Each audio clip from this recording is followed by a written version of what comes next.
রাজনৈতিক দলগুলোর মধ্যে পারস্পরিক আস্থা ও বিশ্বাস প্রতিষ্ঠাই আসন্ন নির্বাচনের সবচেয়ে বড় চ্যালেঞ্জ বলে মনে করে ইউরোপীয় ইউনিয়ন ইইউ এর নির্বাচনী পর্যবেক্ষক দল।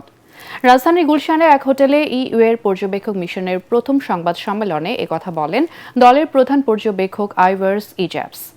বাংলাদেশে সহিংসতা মুক্ত, শান্তিপূর্ণ, স্বচ্ছ, অন্তর্ভুক্তিমূলক এবং অংশগ্রহণমূলক নির্বাচনের প্রত্যাশা ব্যক্ত করেন ইইউ পর্যবেক্ষকরা। দেখুন ইমদাদুল্লাহ বাবুর রিপোর্ট।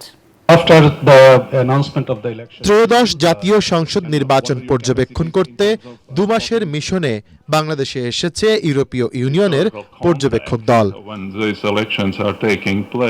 রোববার রাজধানীতে সংবাদ সম্মেলনে গণমাধ্যমের মুখোমুখি হন ইউর পর্যবেক্ষকরা।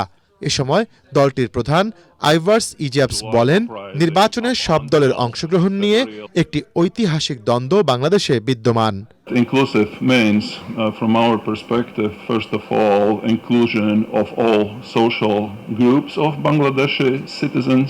সংস্কার এবং বিচার প্রক্রিয়া চলমান থাকায় সব দলের অংশগ্রহণ নিয়ে এখনই কোনো কথা বলতে চান না you পর্যবেক্ষকরা। The issues of national reconciliation and transitional justice, we are not going to comment. The central issue is to gain trust and confidence of the citizens.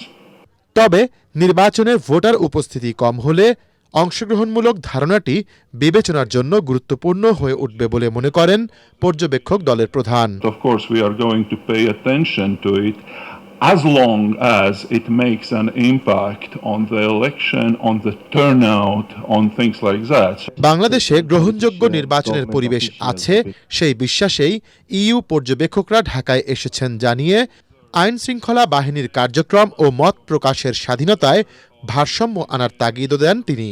Protecting also the free expression, free right of association, and in that sense this is what we are going also to pay attention to how this balance is being kept. নির্বাচনের 2 দিন পর ইউরোপীয় পর্যবেক্ষক mission পর্যবেক্ষণের প্রাথমিক প্রতিক্রিয়া জানাবে, আর মূল প্রতিবেদন 2 মাস পর প্রকাশ করা হবে ইইউর ওয়েবসাইটে।